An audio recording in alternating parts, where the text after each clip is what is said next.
Hey everyone, welcome back to Secret Sonics. I'm your host, Ben Wallach. This is Mix Notes number 8. Today, I thought I would talk about electric guitars.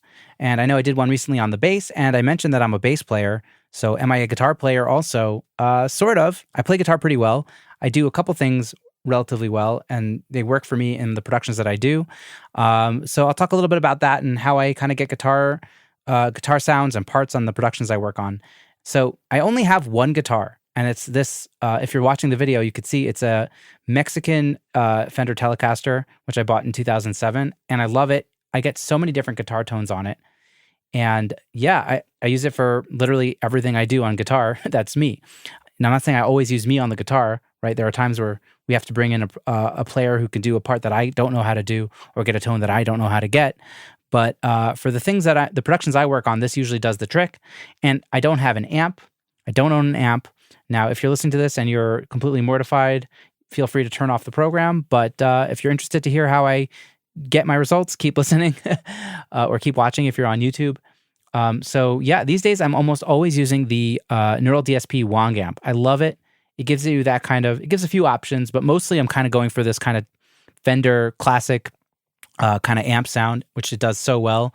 There's something about it. It just sounds so real, so visceral. It sounds like an amp. And I don't care that I don't have an amp because I'm using the Neural DSP thing, and for my purposes, it's good enough. So yeah, it has, that's kind of where I'll bake in the tone is inside of the Neural DSP amp. Again, I'm plugging it directly into a preamp, into my interface, into the Wang amp. The only thing that's annoying is it takes a lot of DSP, and you have to lower the buffer size and monitor through your DAW. That is a little annoying, but the results are great, and I pretty much always get a sound I want, a usable sound, and that's kind of how my approach to tracking guitar. And I usually commit to the sound I get from the amp. It's not like I'm reamping it later. I'll kind of tweak the amp sim until I get the kind of tone that I want. There's some presets, but usually I'm kind of fiddling with the gain, and there's some pedals that they emulate, which sound really nice. There's a compressor and overdrive, stuff like that, tube saturation. So I'll kind of get all that stuff inside the thing, and I'll kind of commit to those tones. Here's a trick that I use pretty often when I'm tracking guitars, is if you want to get a wide stereo electric guitar tone, I'll often play the same part twice. I'll double it, and I'll do one part on the neck pickup, which kind of has a bassier tone, and I'll do the exact same part on a treble pickup, on the bridge pickup, which is a bit more trebly, and then I'll pan each of those parts hard left and right, and then you'll get a really big, wide open kind of guitar tone that sounds super stereo, and it works really well. I use this all the time. I don't remember where I picked it up from, but it's great. So try it out if you haven't done it yet. So let's talk a little bit about the parts I do in productions. So again, we all have gifts and things that we're better at and worse at in terms of production, songwriting, playing, whatever it is. So I tend to lean on the things that I do well on the guitar, which is not everything, but it's some things. I don't try to reach for things that I can't record. And if the production really needs something that I can't do, we'll find a guitarist that can actually do that. But if it's something that I can do and it adds a certain element to the production, then we'll go for it. And it gives my productions that kind of Ben Wallach sort of sound, because these are the things that I do well, and these are the things I do.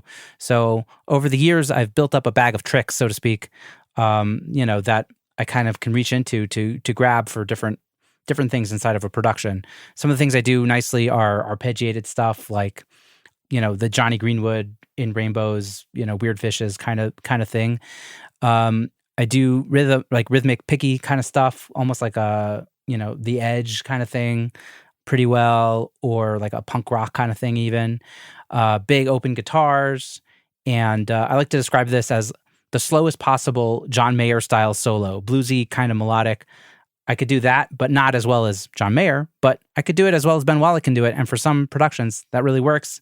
And kind of leaning on those things helps me kind of get my unique kind of flavor to a production. And again, if it's not right for the song, then we'll find someone who can do the right thing. But for most things, this tends to be enough, and it works and it kind of sets the direction, a path on the actual production that I'm working on. And the truth is, I talk about this a lot on the podcast of leaning into the things that you do well. And so that's what I kind of try to do with the electric guitar is I kind of lean into the things I do well, and that kind of informs the production and gives it my sort of spin. In terms of mixing electric guitars, I don't usually go too heavy-handed on them because I've committed sort of to the sound inside the plugin, the amp plugin that is, and in terms of just the guitar that I'm using, or the pickup pattern the pickup that I've chosen to use. And so I don't really need to compress guitars very much because if it's distorted or broken up, it already has a lot of built-in compression just from the way the amp is dealing with the signal. So there's not so much that needs to be done. Maybe I'll shave off another 1 to 3 dB with like maybe something. Usually if I'm doing that, then I'm usually using something transparent like a VCA style compressor. I will often EQ the guitars kind of on a bus level. Again, like I'll get a guitar tone that I like, so I won't usually have to do a ton of EQing. But on the electric guitar bus, sometimes I'll shape with an EQ, maybe like a Pro Q3 or something. Like let's say if it's clashing with the electric bass or with the vocalist or something else, maybe an acoustic guitar, to get the electric guitar to kind of have its own spot and get rid of some of that clashing frequency zone. Usually it's in the low mids, let's say 400 to 800 hertz. Or sometimes I'll even boost 800 hertz if I feel like that's not clashing with, let's say, the vocalist, but it's helping the guitars poke out in a nice way. So it kind of just depends on the song and what else is in there.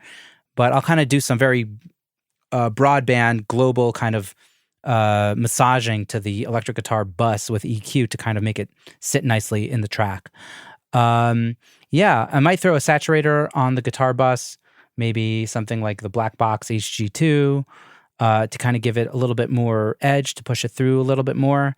Also, I'll use tape emulation for that. So I usually use the Slate tape emulator. You can watch or listen to the previous mix notes about saturation.